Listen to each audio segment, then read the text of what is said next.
Kaštiel v Moravanoch nad Váhom sa nachádza v malebnej obci Moravany nad Váhom v okrese Piešťany. Obec je situovaná v blízkosti rieky Váh, len pár kilometrov od kúpeľného mesta Piešťany. Kaštiel je obklopený rozsiahlym parkom a je známy svojim historickým významom. Ono presný nejaký rok výstavby kaštieľa v Moravanoch nad Váhom nepoznáme, ale na základe nejakých historických výskumov a správ sa predpokladá, že bol postavený koncom 16. storočia. Vtedy boli majiteľmi pánstva Tematín, pod ktoré patrili Moravany. Bol rod Turzovcov, bol to významný rod uhorský, ktorý mal svoje také rozsiahle stavebné aktivity aj v iných častiach Slovenska a predpokladá, že práve oni ako takí nadšenci pre renesančnú architektúru dali postaviť kaštiel v Moravanoch nad Váhom v takomto renesančnom slohu.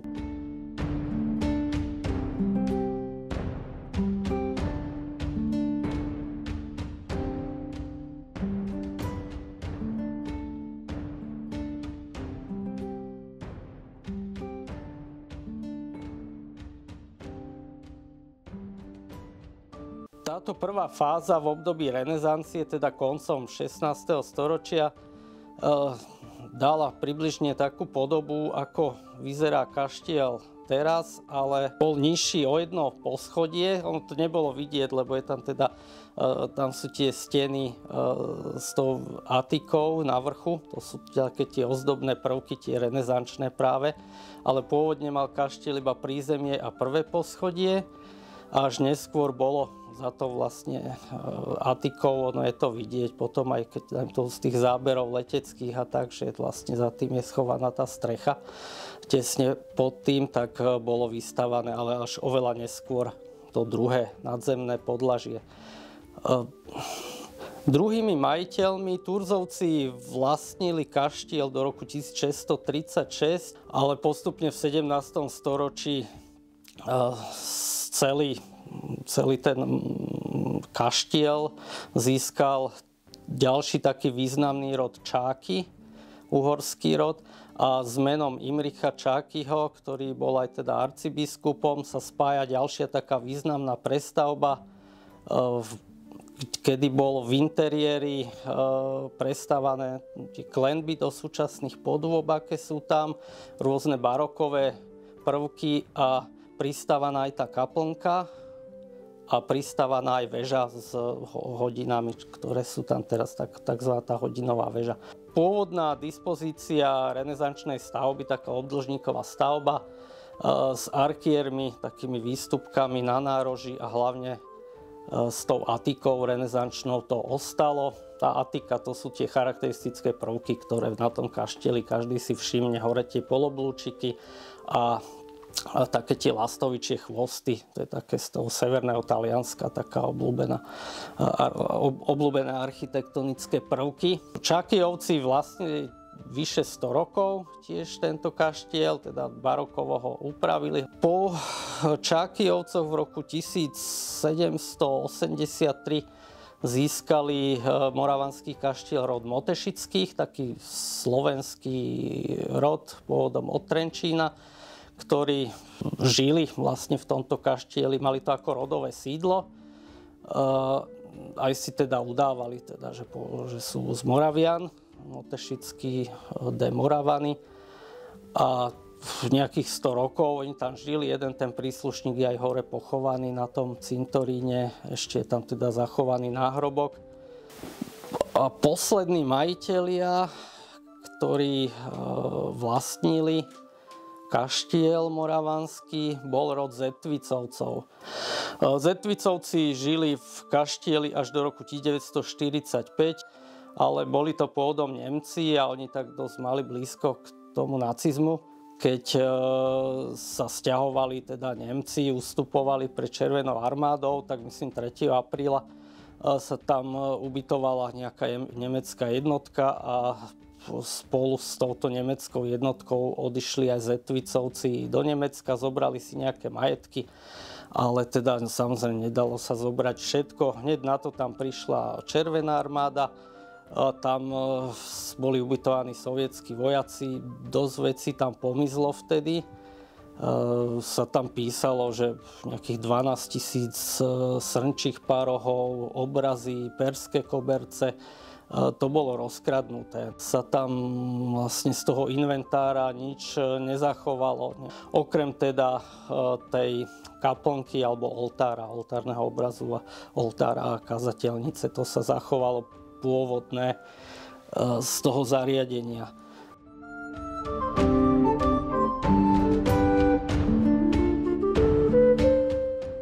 Začal socializmus a vlastne kaštiel bol priradený Fondu výtvarného umenia, ktorý vlastne v roku 1963 zorganizoval ďalšiu takú masívnu rekonštrukciu, ale bohužiaľ akože priniesol dosť veľa socialistických materiálov a objemov, čiže z môjho pohľadu to bola taká trošku brutalistická rekonštrukcia, s ktorou sa potýkame dodnes, keď vlastne vraciame kaštieľu pôvodnú podobu.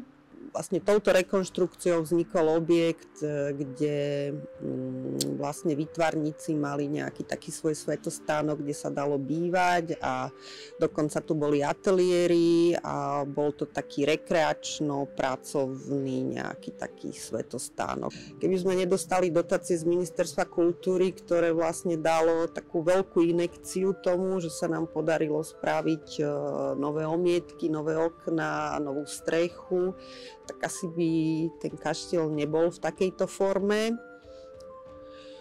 Ale ako pokračujeme ďalej. Aj napriek rekonštrukcii v kaštieli pôsobí medzinárodná umelecká výstava s názvom Artrums Moravany. Myšlienka Artrums Moravany bola od začiatku spätá s týmto priestorom a s týmto kaštielom. Práve preto, že je tu tak strašne veľa tých malých miestností, ktoré sme chceli naplniť. To Artrums vlastne poukazuje na to umelecké využitie každej tej jednej miestnosti, ktoré vlastne v minulosti ani neboli všetky prístupné, lebo tu bol hotel. Nosným projektom z týchto aktivít je Artrums Moravany, čo je rozsiahla výstava, ktorá tu začala už od roku 2019. Tým pádom sme organizovali teraz už jej 6. ročník a snažíme sa organizačný tím každoročne obmieniať.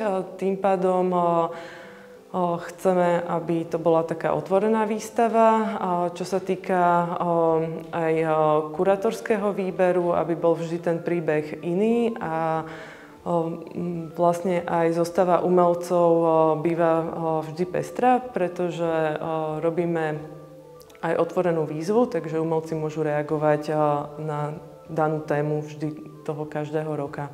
Každým ročníkom Artrums Moravany sa trochu menila dispozícia kaštieľa podľa toho, ako postupovala rekonštrukcia. Prvý ročník napríklad tu boli dosť chatralé priestory, niekde tu bola ešte súť a bolo to tu celé také zrujnované, ale urobili sme výstavu vlastne v celom kaštieli. Napríklad teraz stojíme na povale, ktorá je prístupná druhý rok. A je to taká novinka, že tiež v tie predošlé obdobia tu návštevníci vôbec ako nemohli vstúpiť, lebo nebola pochôdzna, ale tým pádom, že sa teraz opravili krovy, tak je tu tá možnosť a spravili sme výstavu aj v tomto priestore. A tu práve sa tak strieda to minulé so súčasným, lebo sme dostali k dispozícii zbierku socialistického realizmu. Skupina súčasných umelcov tieto obrazy nemohla nechať len tak. Preto sa rozhodli, že tieto socialistické malby svojsky pretvoria, aby mohli istým spôsobom upozorniť ľudí, aby sa nenechali ovplyvniť propagandou aj v súčasnej dobe, kedy sme ovplyvnení rôznymi hoaxami viac než hocikedy predtým.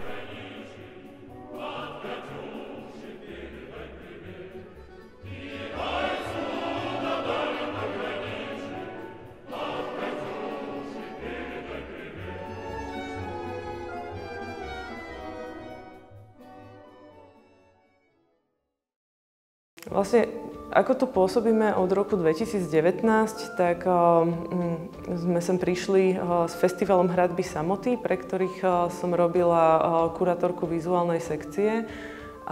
Kočovali sme po takých viacerých kaštieľoch a zámkoch, ako napríklad Jelšava alebo Rosice. A keď sme prišli sem do kaštieľa v Moravanoch nad Váhom, tak tiež to bola dosť veľká ruína. A je veľmi potešujúce, že rekonštrukcia postupuje veľmi rýchlo, že zvonka sa opravila jeho fasáda, tak aj v tých vnútorných priestoroch sa robia veľmi veľké pokroky. Ako napríklad aj v miestnosti, kde tu nás stojíme, tak je aj opravený štukový strop, alebo je to tu celé upravené už na takú galerijnú úroveň aj s osvetlením.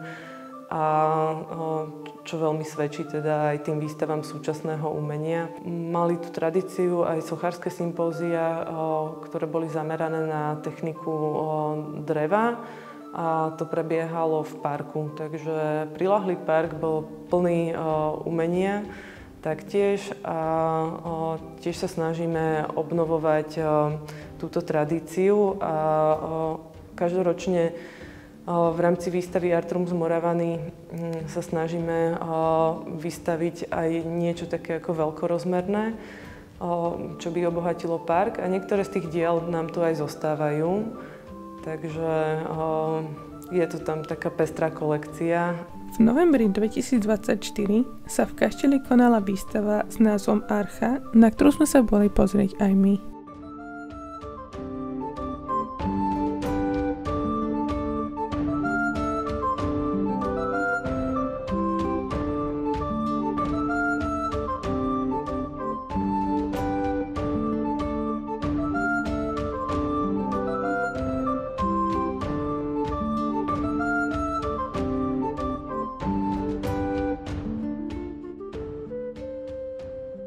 Celkové význanie tohto dokumentárneho filmu je oboznámiť divákov s dejinami kaštieľa.